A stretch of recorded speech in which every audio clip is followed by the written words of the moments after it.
Selama 10 tahun jadi oposisi, apa benar Demokrat tidak diterima di pemerintahan? Kalau tidak diterima di pemerintahan, AHY tidak jadi menteri.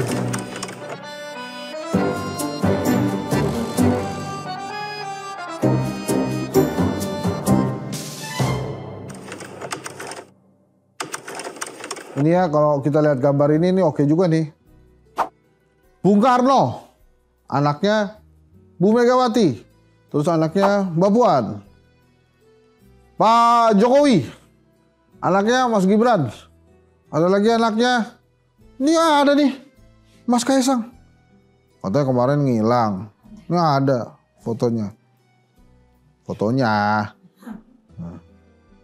Dan ada Pak SBY dan Mas AHY.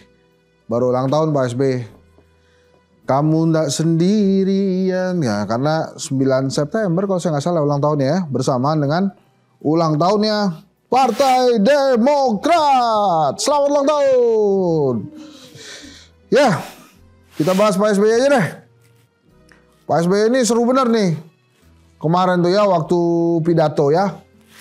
Misalnya dia bilang, jangan ada matahari kembar dalam partai politik. Jadi kan ya maksudnya begini, maksudnya kan ada SBY, terus kan ada AHY. Yang sekarang ketua umumnya ya AHY.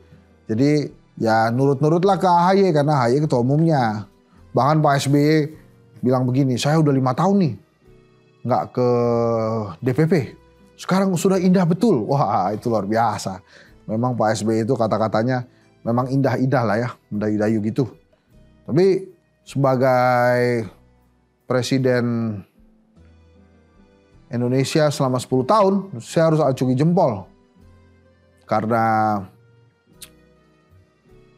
ya dia tidak berusaha untuk menjadikan salah satu anaknya sebagai ya you know lah ya. Kalau Pak Jokowi kan ada Mas Gibran ya. Sekarang Mas Gibran gimana ya tau lah. Aduh. Berat benar topik hari ini nih. Selama 10 tahun jadi oposisi, apa benar Demokrat tidak diterima di pemerintahan? Kemarin curhatnya Pak SBY sih begitu. Tapi kalau menurut saya, diterima atau tidaknya, memang isu-isu yang pinggir-pinggir jurang ini ada gangguan. Sudah lewat. Ya tadi ngomongin apa? Oh ini dia. Selama 10 tahun jadi oposisi, apa benar Demokrat tidak diterima di pemerintahan? Kata siapa? Kalau tidak diterima di pemerintahan, AHY tidak jadi menteri. Banget sih. Iyalah, kalau Demokrat nggak diterima di pemerintahan, Pak AHY tidak jadi menteri. Jadi begini, diterima atau tidaknya Demokrat di pemerintahan itu sangat tergantung oleh presidennya. Presiden Jokowi sudah menghadiahkan atau memberikan kepercayaan pada Mas AHY yang ketua umum Partai Demokrat menjadi menteri ATR BPN. Itu top banget. Jadi artinya mungkin ada dugaan-dugaan tidak diterima di pemerintahan. Atau mungkin ya mungkin bukan dari sisi pemerintah kali yang tidak menginginkan atau tidak menerima Demokrat, tapi dari pendukung.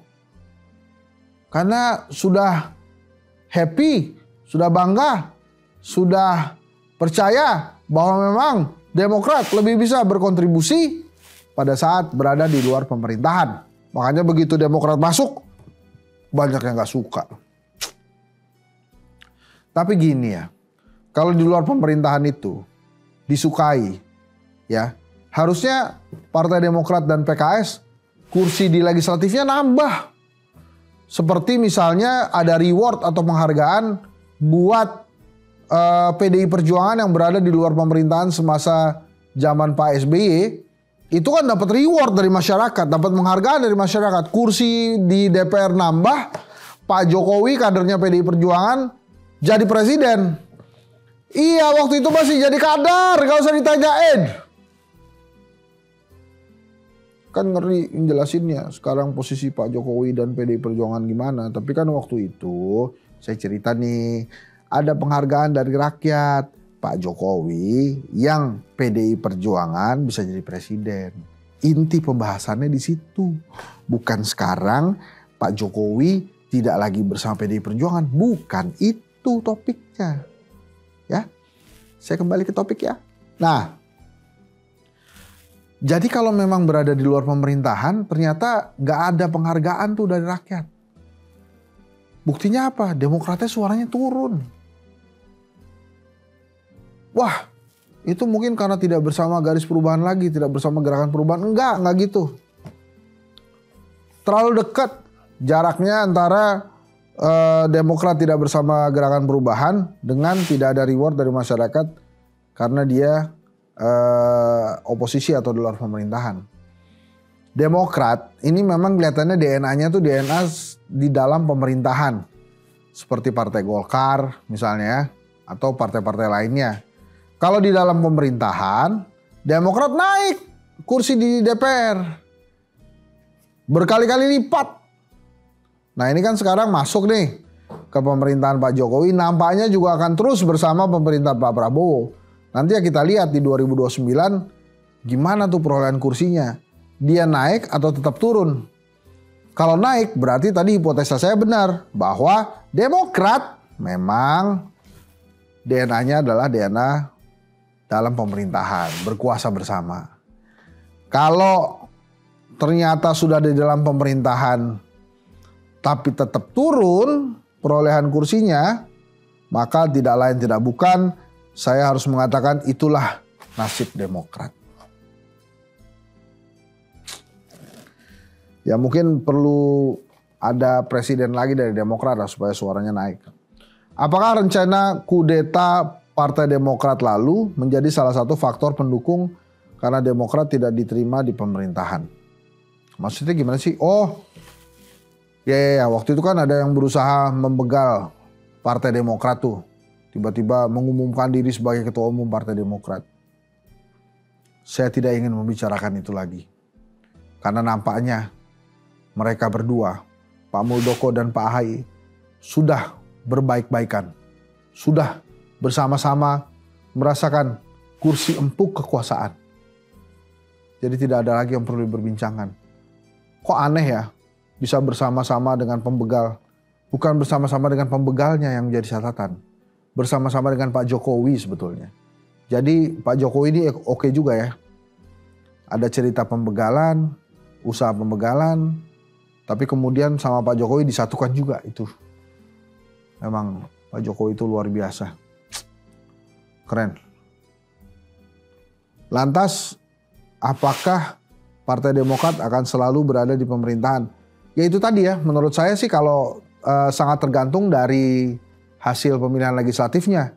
Kalau ternyata memang mereka di dalam pemerintahan dan bagus hasil suaranya, maka menurut saya mereka akan berusaha untuk terus-menerus berada di dalam pemerintahan.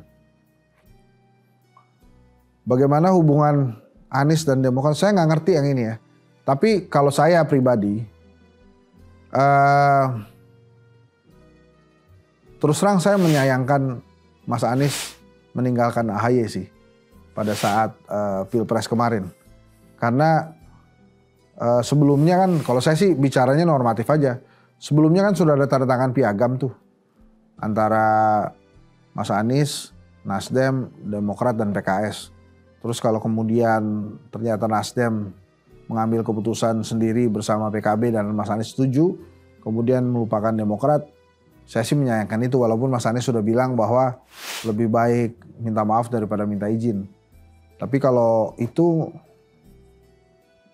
saya sih menyayangkannya Anies meninggalkan Demokrat, jadi balik-balik ya.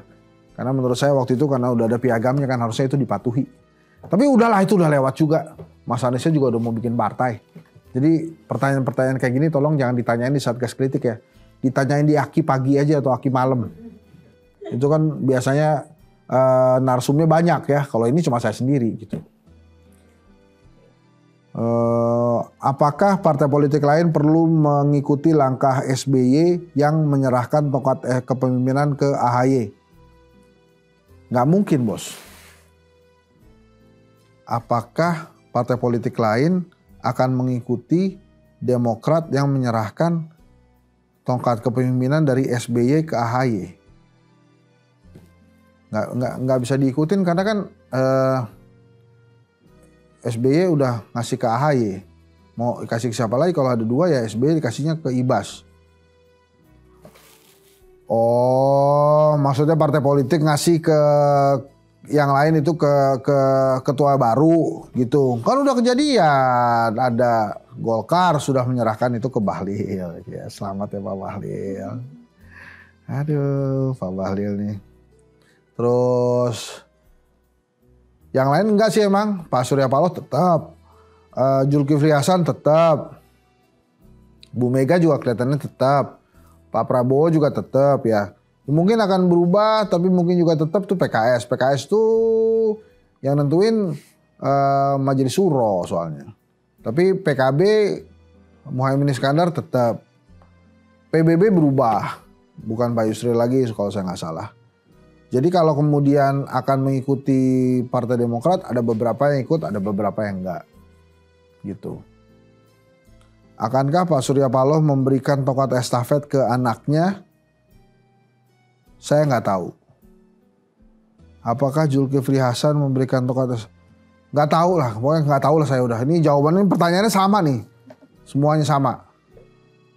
Apakah Bu Mega akan menyerahkan tongkat estafet ke anaknya? Ya ini mungkin iya.